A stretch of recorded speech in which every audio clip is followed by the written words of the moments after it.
Alright, today's video, we're going to tackle this P0008 in this Buick Enclave. I've already got the engine out. No, I'm just kidding. We're not fucking doing that. On tonight's episode of Mayo 3LT, the mechanic is enthused about this intermittent problem. Intermittent, check. Come out here and look at it, it's fine, check. Fuck, check. The mechanic rolls the diagnostic dice with a 13-year-old technical service bulletin. The new gaskets are teal and the old ones are orange. The mechanic struggles to remove a socket from its packaging. You guys think I'm lying? I'm not lying. This is like, what the fuck? And Olaf is given the one-finger salute. Fuck you, Olaf. No, don't get all over my face, motherfucker. All this and more on tonight's episode. This content is for mature audiences. There's two daddy longlegs that were fucking in here.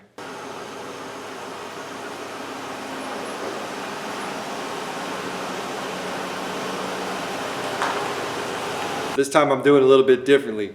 I'm going to show you guys the repair first, and then we're going to talk about why. So today's project, I'm going to put intake gaskets on this thing. So let's do this shit.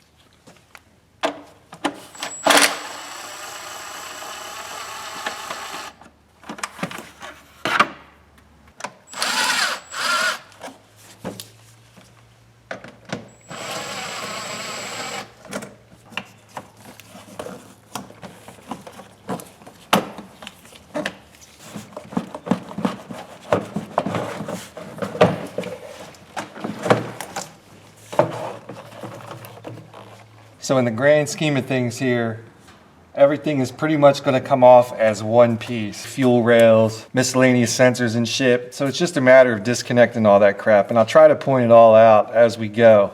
Now the best tip I guess I can give you guys before undertaking something like this, kind of take pictures.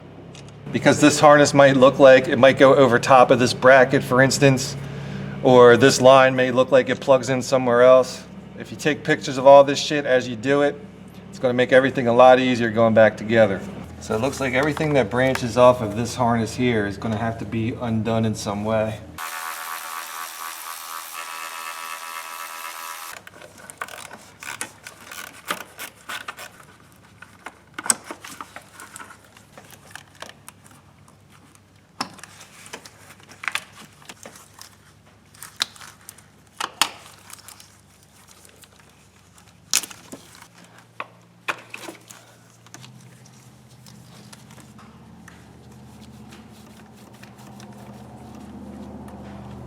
Normally you're supposed to just push this little white clip in on this purge line.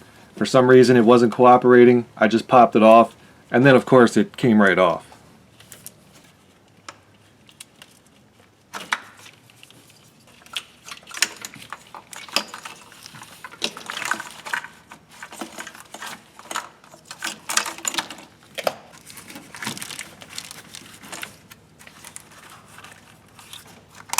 I guess we'll undo this guy right here.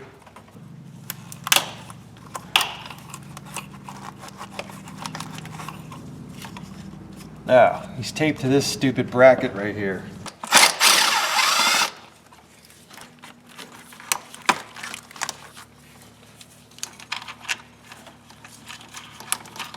So for the most part, this harness is ready to get held out of the way.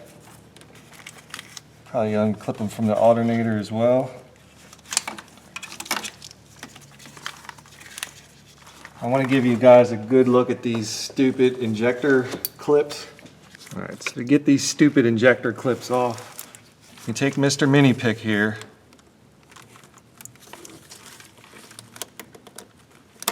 Pull back on this locking tab. Then you take Mr. Mini Pick, go up on the underside.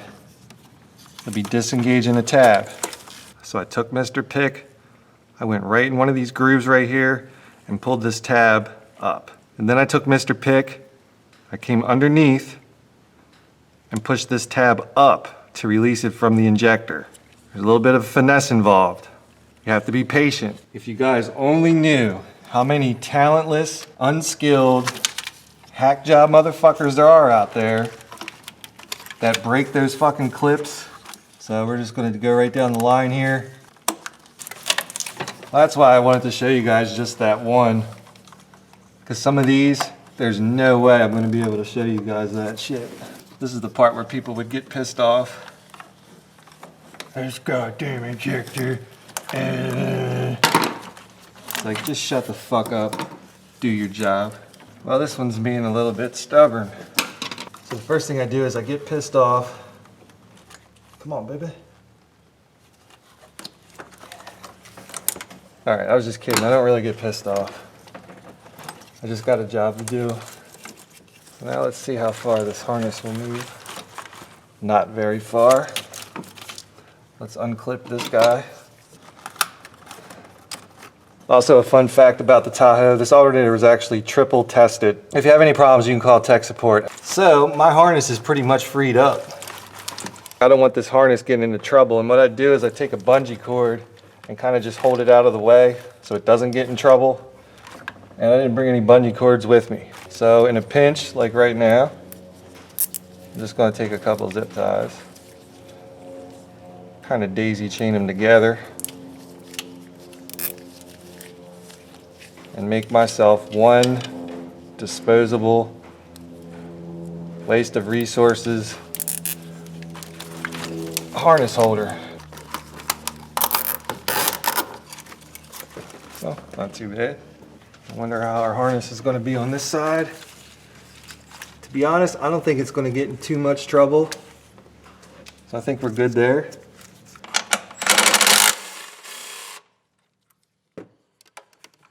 Oh.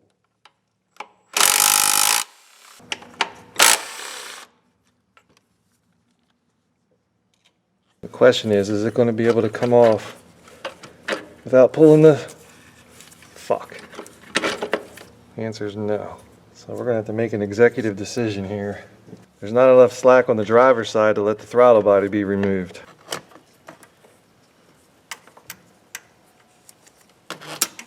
Alright, this is kind of hard to see in the truck, but here's a good picture. There's two of these stupid spring-loaded clamps, one on each side that holds each coolant hose to the throttle body.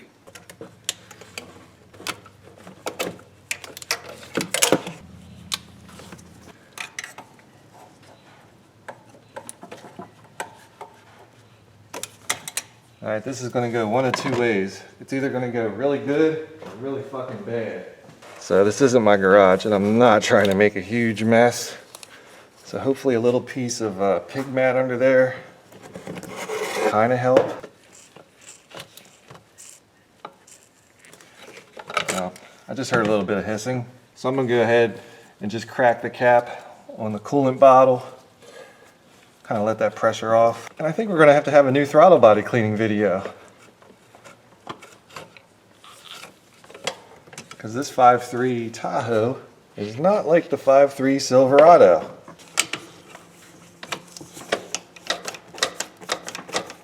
There we go.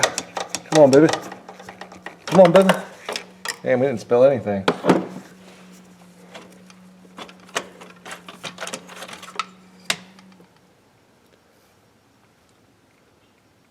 Well, our last step here is going to be to get these fuel lines released.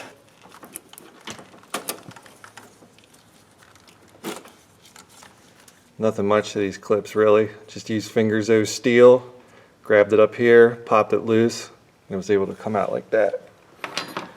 Now you do need a special tool to get those fuel lines off. Here I have the Kentmore J37088.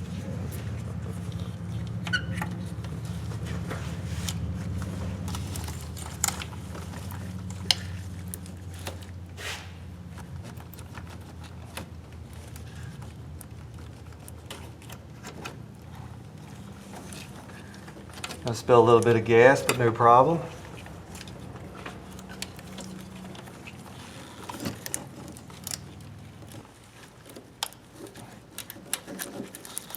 I don't know if you guys can see this really good, but inside these fuel lines there's like little fingers. This tool goes in there and it pushes those fingers apart so you can get the fuel line past the little hump on the fuel rail. Now from this point forward, you definitely do not want to turn the key on because you're going to shoot 50 pounds of fuel pressure right out of one of those lines. Now there is a lot of debris down in there, and if we pull this intake off, chances are some of that debris is going to fall down into the motor. So ideally, you want to have a means to blow all that shit out of there. A little motherfucking compressor. and a little motherfucker blower tech. We're really high tech now.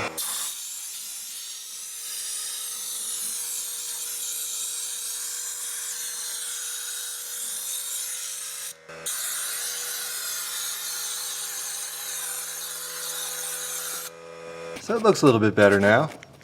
I'm okay with that. So our last thing to do is going to be to remove the 8mm bolts that hold the intake to the motor. Now everybody's got their own way of doing stuff like this. The way I like to do it is to crack them by hand first and then just bip everything out with an impact. So just crack it loose.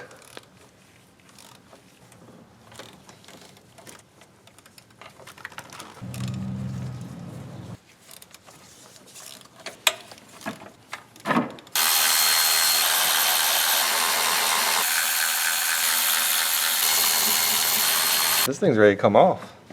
I think it's ready to come off. Ready to come off?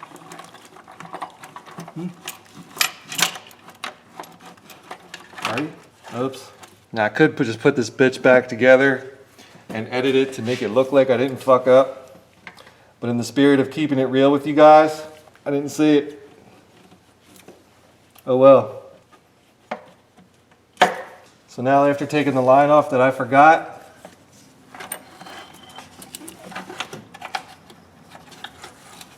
still want to be very delicate, this purge hose.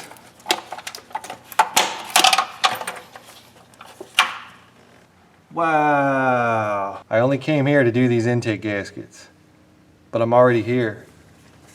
And I'm going to replace this oil pressure sensor since I'm already here. Now I've got pretty good at doing those without pulling the intake off. It's just going to be a lot easier to do it right here, right now. This is where shit can get real serious.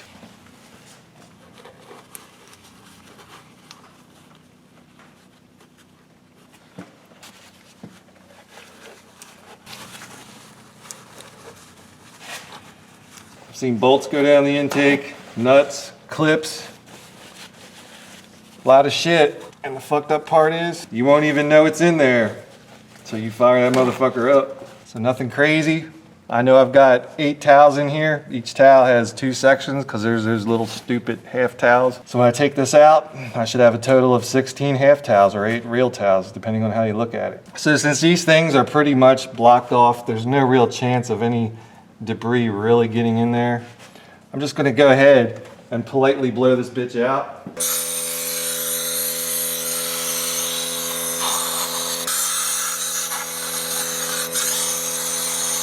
So nothing crazy, just enough to get that loose debris out of there. Little can of some gum cutter.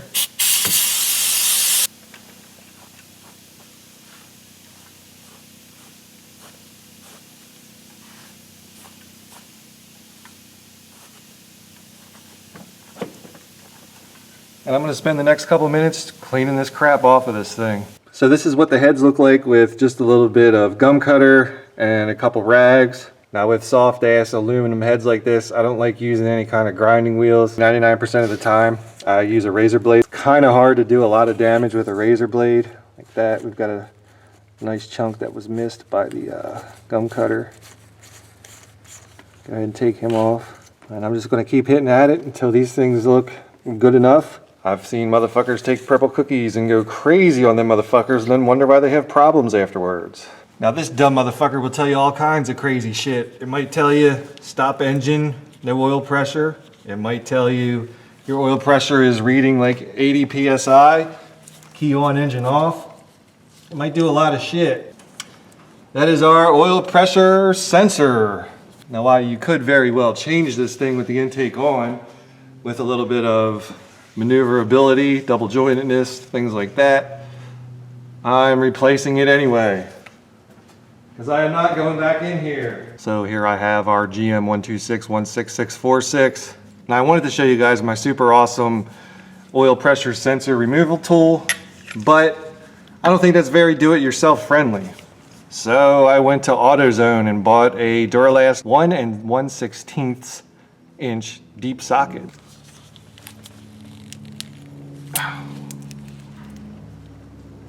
I'm ready to take this motherfucker back. Why are you gonna make this motherfucker so hard to get out of the package? You guys think I'm lying. I'm not lying. This is like, what the fuck? Maybe they just want you to buy pliers while you're there too. Oh, it fits like a glove. Well, kind of like OJ's glove. I mean, it fits. The oil pressure sensor itself isn't a perfect hex design.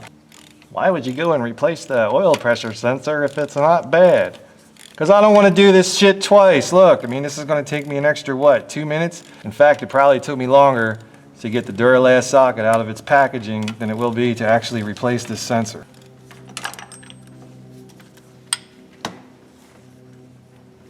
See, she's not a perfect hex. It has these rounded corners, and that's kind of like how my oil pressure sensor removal tool is set up. It has rounded corners.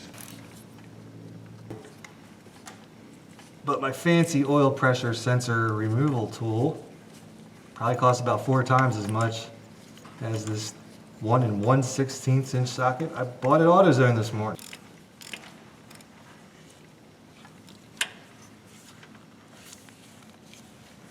She looks pretty good. Got her cleaned up. Got my new oil pressure sensor in there. Let's see what we got cooking with this thing. Now it's been a good probably 2 months since I did the beginning of this video, which probably won't even be in the beginning. So I can't remember what the TSB said. Are these supposed to be orange or teal if they were the original design?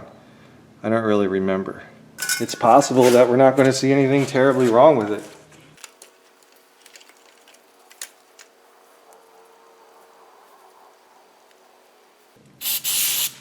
I think that bulletin said something about checking this for warpage. I'm not really going to go that far into it. Man, it's got some shit caked up on it. Holy shit.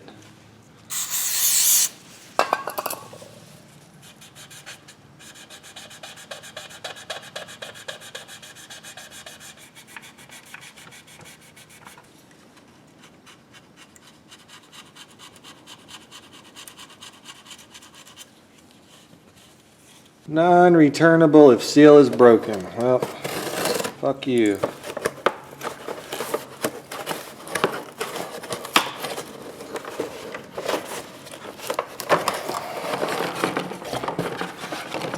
The fuck is that for? Oh. So maybe it was that the new gaskets are teal and the old ones are orange. So maybe this did have the old gaskets on it.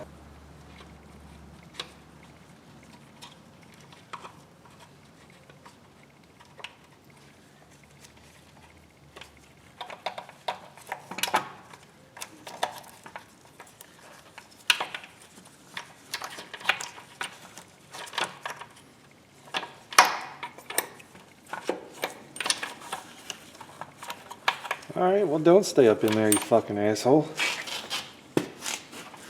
You're not going to miss much. I'm just going to do the same thing on the opposite side. I just ordered intake gaskets, so I don't know what any of this extra crap is.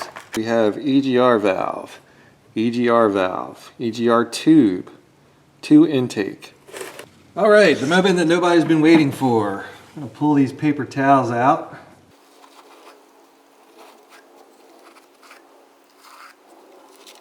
And just for my own peace of mind, I'm going to make sure that I've got them all, that they're all accounted for. Kind of look like marshmallows that have been on the grill. 7 and 8. 8 marshmallow paper towels.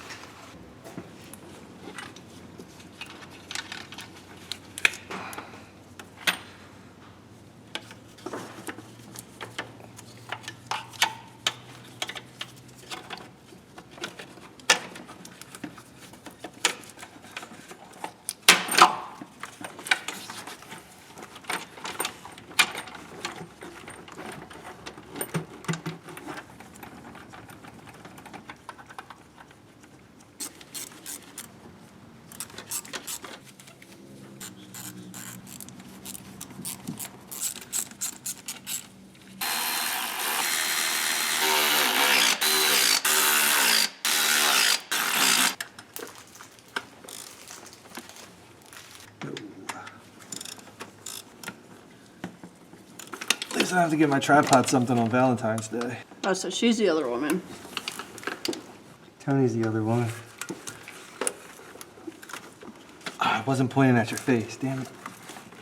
I just wanted to get it on camera. Well, just hold on. You can stay in there and you can talk. Just give me 2 minutes. I just gotta make sure I don't fucking lose my concentration here. I don't want to do this job twice. I didn't even really want to do it the first time. Well, we'll put everything back on in the reverse. So we'll start here with the fuel lines. Give them a good tug.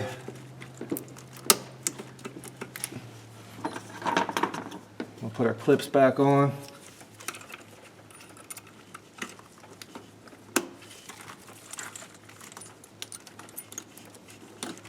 We're going to put back this hose that I didn't take off before I tried to pull this intake off. I'm also going to work my way down the line, plug all my injectors back in, just one right after another.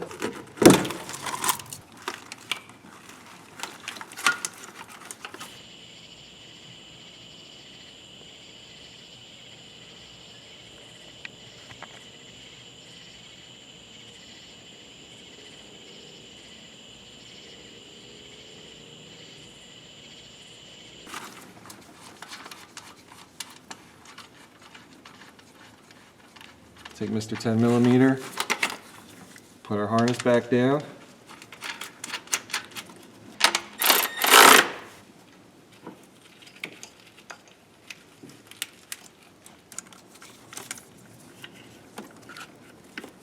So this vacuum line, go right back on here.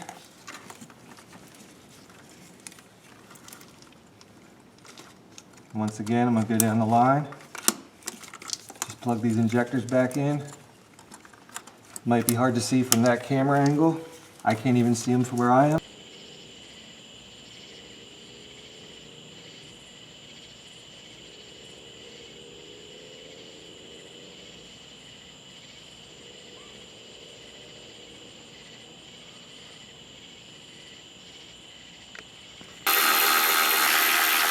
And what is this? A new tool?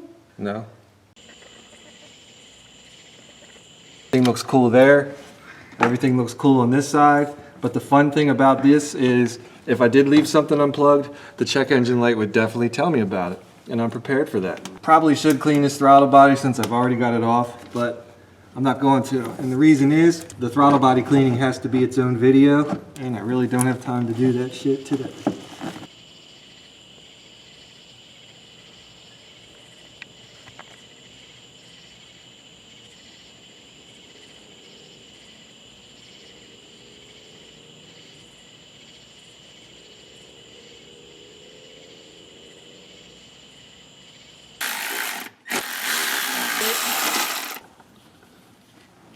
I don't know what the torque spec is on these throttle body bolts. I'm just going to snug them up.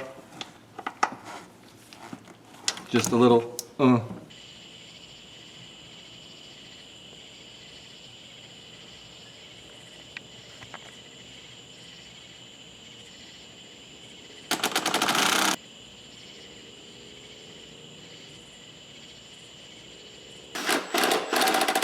Alright, so I'm going to cycle the key a couple times because we did have those fuel lines disconnected. 1, 2.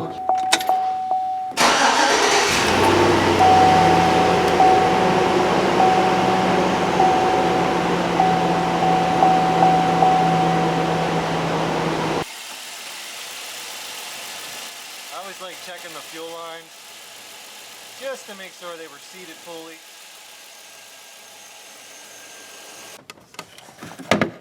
Guess what I forgot to plug in? The map sensor. So it did throw a map sensor code.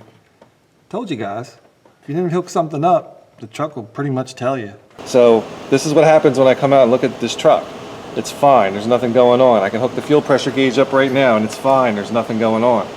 I just can't catch it in the act. Why did I just spend a Saturday afternoon popping the intake off, putting new intake gaskets on it, and also replacing the oil pressure switch? Well, this is a long drawn out story that's lasted actually a couple months with this stupid fucking truck throwing the P0171 and P0174. I'll review all this shit with you here in a minute, but just to sum it up, if you don't want to sit here for the next 10 minutes of me talking, basically the check engine light kept coming on in this truck and turning off at random. It kept throwing a 171, 174 without rhyme or reason. Anytime I went out and did any kind of testing, whether it's looking at fuel pressure, looking at O2 data, maybe even spraying flammable stuff, which you probably shouldn't do at home, but I did spray flammable stuff around different things, trying to catch this thing leaking. Never happened. So here's more of an in-depth look as far as how I got to this point. P0171 and P0174 in this 2004 Tahoe. This one's a little bit different because it's a very intermittent problem. Let's see what the fuck is going on here, man. Alright, so bank 1 lean. Looks like it has a pass and failed history. Bank 2 lean with a pass and failed history. We have another code in here, P0300 for engine misfire detected. Now during some of these clips you're going to see here, I never really planned on putting this on YouTube, so I left the radio on. So I kind of got to talk over it. I don't want to get hit with no copyright shit. We're going to look at the freeze frame data for P0174. Looking for anything crazy going on.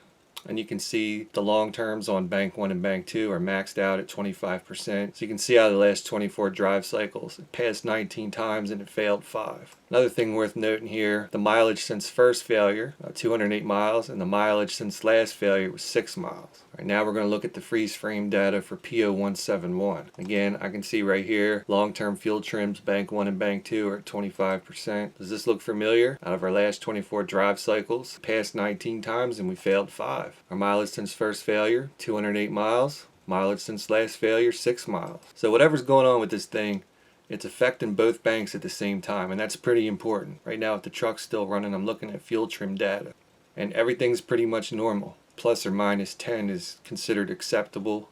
With the way these fuel trims look right now, and there's really nothing wrong with it. So at this point, I felt the best course of action was to go ahead, clear the codes out, drive the truck, see what happens. And that was New Year's Eve 2017. This should be so fucking fun.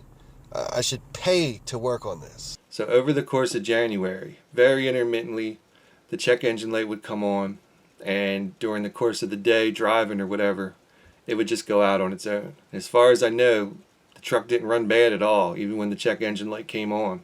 During the time, the Tahoe took a couple, semi-long trips over a half hour apiece. There was never any drivability problems or the RPM racing or anything crazy like that going on. It seemed like every time a Saturday or Sunday came and I was prepared with the scan tool and with some stuff that I wanted to use to see if I had a vacuum leak or low fuel pressure or anything like that going on, there was nothing wrong with the truck.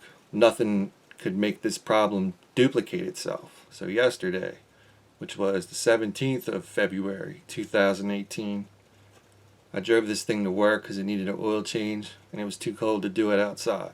So I took it to work, I changed the oil and filter, and I also replaced the fuel filter because it's been like 40,000 miles since I did it, which was on YouTube for the 100,000 mile Tahoe service. And since I had it at work anyway, I went ahead and just scanned it again. Remember, I'd cleared out the codes, but the check engine light had come on a couple times. And this is what I got out of it. I got the P0171 again, the P0174 again, and a P0506. Now, as you're going to see, the P0506 was due to the gas filter being replaced. I relieved the pressure of the fuel system by pulling out the fuel pump relay while the truck was running, and then it bogged down and shut off, and that's what actually set that 506. I'll show you the freeze frame data on that if you don't believe me. So we're in freeze frame data for, I can't even fucking read that. So I'm in the freeze frame data for P0171. Might be hard for you to see, it's kind of hard for me to see, and I'm looking right at it on full screen. Fuel trims were maxed out. Once again, both banks at the same time. Now we're going to look at the freeze frame data for the P0506. And mileage since last failure, 0 miles. Mileage since first failure, 0 miles. That's because it just happened. I had just pulled that fuel pump relay. And the engine bogged down and set that low RPM code. So one weekend I was determined to catch this thing right here in my driveway. Despite my best efforts, it was never duplicated that whole weekend. It just seemed kind of weird that early in the morning, late in the day, no matter what I did, it never happened. After spending a whole weekend trying to duplicate the problem with no success, that a day or two later, the problem pops up again. It's almost like the Tahoe saying, fuck you. So at this point, what do? Just start throwing parts at the truck and hope for the best? That wouldn't be cool. What would have changed between a Saturday and Sunday and say a Tuesday? Well, the truck doesn't know what day of the week it is. It doesn't know that, I'm at work while it's fucking up doing its thing. But what really could change day to day? Well, the ambient air temperature outside can change. So I found a site that actually records the daily weather history and observations. After reviewing the data for the weather from like December and January and even into February, I noticed a pattern. It seems like this truck fucks up whenever it gets stupid cold outside. So with this little piece of evidence that now I think it's related to ridiculously cold ambient air temperatures, where does that leave us as far as our diagnostics? I mean, we still can't duplicate the problem. Well, we could wait for it to get stupid cold outside and be prepared and ready to do some testing, maybe early on a very, very bitter cold morning where it's like 9 or 10 degrees outside. But, look at the forecast for this week. It's actually supposed to be a really nice week. So being that this is a very intermittent problem and being that it just doesn't act up when I'm there so I can perform, the proper diagnosis on it.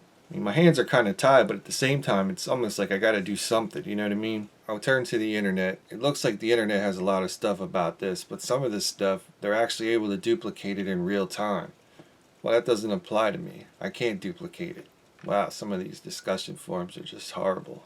Horrible. Y'all could never fuck with Travoy back in its prime. Not really anything good on the internet as far as this intermittent issue. GM issued a TSB to address this issue with 1071, 1074, or P0300, which did happen on New Year's Eve when I scanned this thing. So let's do a search for this. They're calling it. Why are there only 5 results for this? 5 results for a GM TSB? Want to learn how to fix 70? Yes, I do. Oh, that's just a link to a repair manual. Well, ChevroletProblems.com. You can go fuck yourselves. I'm not buying a stupid repair manual. I just wanted to know what the TSB was. Fucking assholes. And fuck you too, Motor.com. Fortunately, I have access to a lot of stuff. The real TSB for this truck is 05-06-04-029A. This is for the flex fuel engine. L59, that's what my Tahoe has. The L59 engine is calibrated for ethanol fuel due to the low volatility. Is that even a word?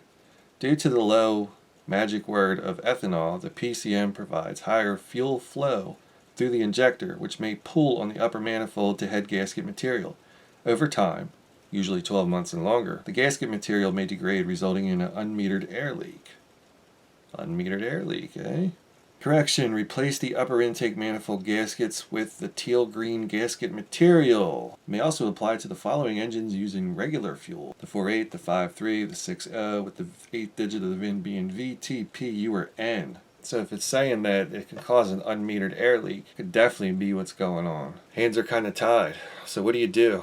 Well, at 144,000 miles, I'm going to go with this TSB. I understand the risks involved, that it's a roll of the dice, and I'm going to explain to you guys, which is why I'm doing this video, that this repair coming up is going to be a roll of the dice, being that the intake is coming off of this truck and it's got 140-some thousand miles on it. While I'm already there, I'm also going to go ahead and replace the oil pressure sending unit at the same time. So I'm going to get me the updated intake gaskets, I'm going to get the oil pressure sensor, and I'm going to take care of both of them at the same time.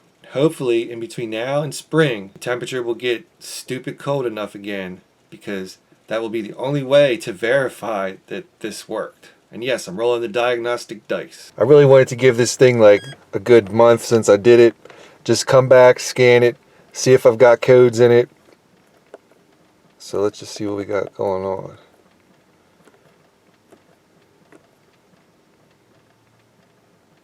Alright, so no codes.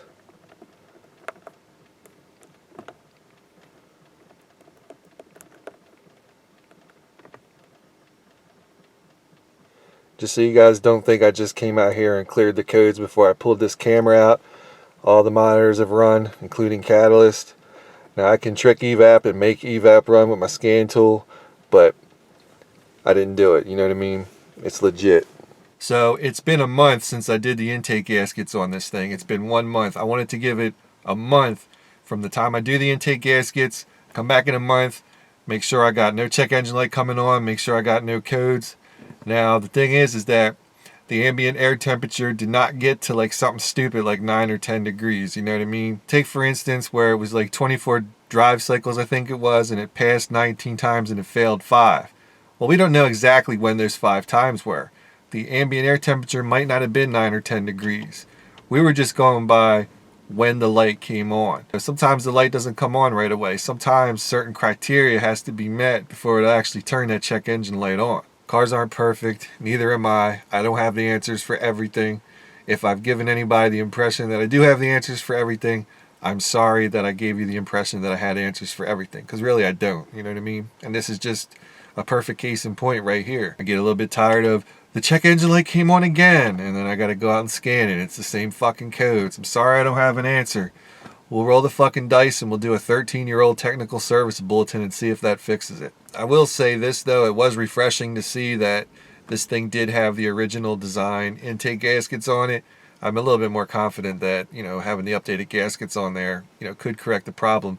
Since the TSB specifically for this truck was specifically for these codes, and it had those specific gaskets which were specifically redesigned to new specific specifications, specifically for, this engine. One of my pet peeves in auto repair is just guessing and charging somebody for your guess. You know what I mean? That's the part I have a problem with. Like, if you guys remember the P0420 video for my Trailblazer, a lot of people don't like it because it doesn't give you a magic fix.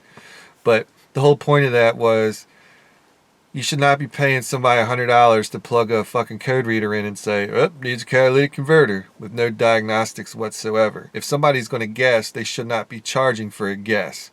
If somebody puts in the time to try to duplicate the problem, to try to come up with an accurate diagnosis, they do have to charge for that, you know what I mean? If I would have just plugged my scan tool into this thing and then said, oh, need intake gaskets, that would have been a fucking guess. I'm fairly confident that, this 13-year-old TSB did take care of this problem, and that's why this thing is going to be up on YouTube. I never planned on putting this on YouTube. In fact, when you guys saw the footage of me out with the Tech 2 back on New Year's of last year, looking at some parameters and shit, that was actually for my own personal use. I actually do this a lot even at work. Before I clear out the codes, I'll actually record the freeze frame data. When the problem became more and more repetitive, that's when I decided that maybe this thing will go up on YouTube. But originally, I never planned for it to go on YouTube, because who wants to see somebody actually guess and do a 13-year-old technical service bulletin on a 2004 Tahoe, and it might not even fix the problem. Retained accessory power just timed out in this thing, so that means I've been talking here for 10 fucking minutes already. One more thing, I did things a little bit different by actually doing the repair first and then talking at the end, because so many people complain about that shit, you know what I mean? So I'm actually going to cater to you guys out there who are very pissed off that you've actually got to sit and gain some knowledge before you see the repair, because you guys don't want to know why. You guys don't give a shit. You guys want your fast and easy how to replace intake gaskets. So those guys are happy. But now I've pissed off the people that want to see the diagnostics first and the repair later. As you guys can tell, I'm in a no-win situation. You know what I mean? It is what it is. Anyway, thanks for watching. Thanks for subscribing. 30,000 subscribers. I'm on top of the world right now. You know what I mean? Never would have thought 30,000 subscribers. I want to personally say thanks to everybody. If you like this, subscribe. If you don't subscribe. Go ride a horse or something. See that black truck over there? The black truck with all those scratches all over it? The 2003 Trailblazer? I want to show y'all something. You guys remember when my Trailblazer turned 200,000 miles? I was on the fence about keeping it or selling it because it needed a lot of work. Well, pretty soon it's going to be getting a lot of work. So you know what this means. There's going to be a lot of Trailblazer stuff coming, because Scratchy Black is getting its 200,000 mile overhaul.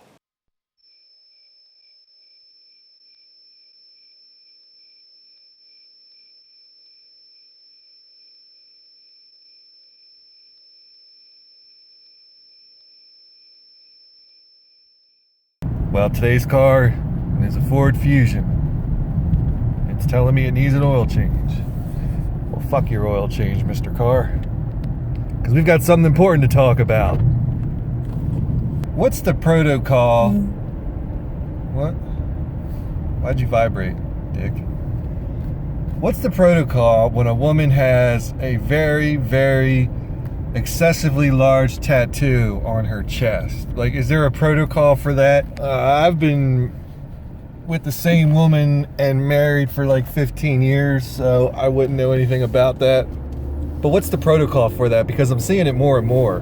Do you have to like make a disclaimer that, hey, by the way, just in case, you know, things work out, you should know, have a lot of artwork? Is it implied if she's got other tattoos? I mean, I don't know what the deal is. I mean, does she say, just so you know, there's something big under my shirt? I don't know how I'd react to that. Say you go out a couple times and everything's cool, and then y'all's ready to do it. Imagine getting her out of that shirt and there being like a huge fucking Where's Waldo on her chest. On the plus side, you know, say she was on and I'm like, you know, trying to distract myself, I could actually, you know, do the Where's Waldo, you know, just to like take the edge off. Can you imagine in the heat of the moment, like, I found him! Oh, it's just a barber's pole. Fuck. I don't know how that would work. How would dating in 2018 work with large chest tattoos? I mean, I don't know. Were people even getting big chest tattoos 15 years ago? I mean, I never ran into it, you know what I mean? I don't know. Guess that's it for Memoirs of a Mechanic on road tests.